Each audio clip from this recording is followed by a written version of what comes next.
regard. It was just wise to just sit it out because all the factors are pointing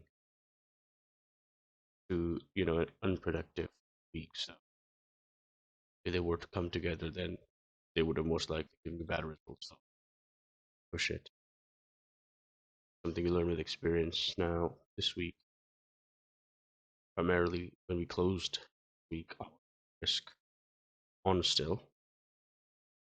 The reason I was risk on still of our time frame move here, where we engage longs if you're ready gap. Something I'm still looking potential draw. So that's still an option for us, but as a draw on liquidity. And then of course for this one, previous daily and weekly high here, or monthly I guess.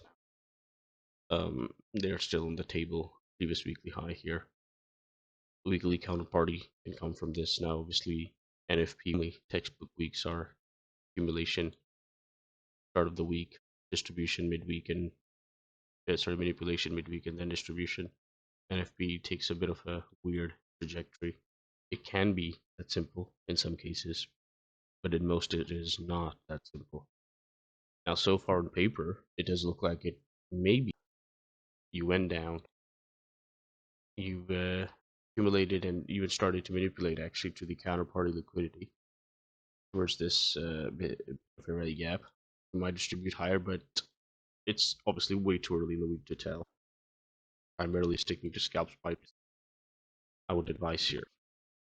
Monday was actually really straight, like one-sided, especially the London session of it. I'm sticking to Euro USD, especially in a week like this where price action is going to be more difficult.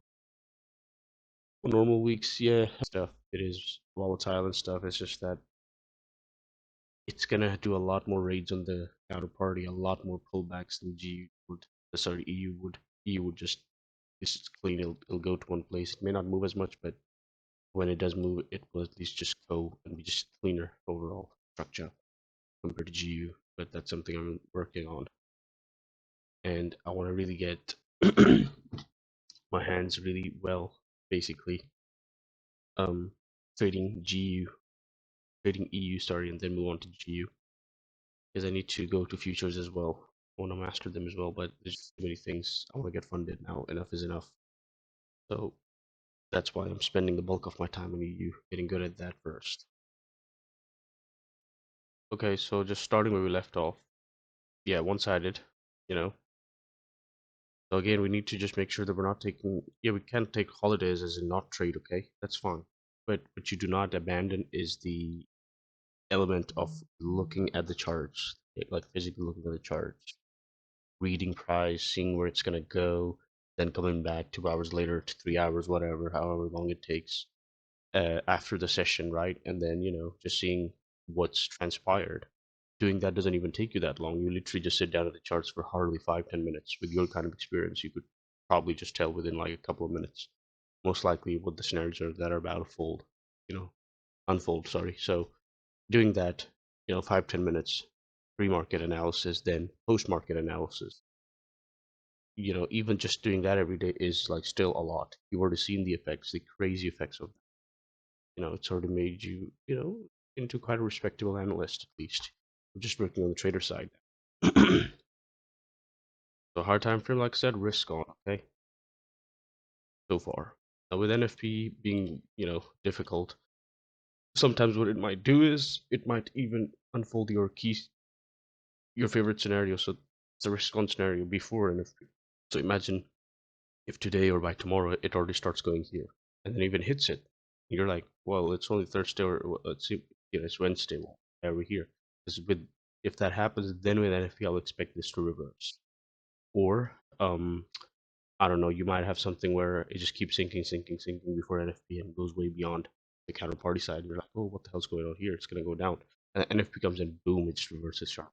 So manual intervention is gonna be a factor. So accuracy is not gonna be present this week.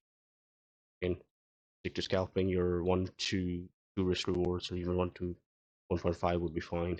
If you get, but again, the keys here is going to be combining the most confluences in your favor, the best time of the day, trying to keep your interest to a minimum, ideally.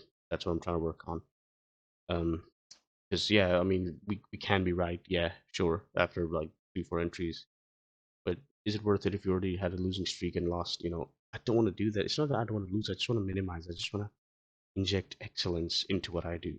I want to do it with excellence. That's what I'm working on. Because once I do that, passing this funny challenge isn't hard because you just gotta turn up the risk, and because you're excellent, you'll pass it. You know what I mean? That's what I need to work on, and then I'll get it shelled out. So risk on, ideally, but prepared for NFP uncertainty. Thank you.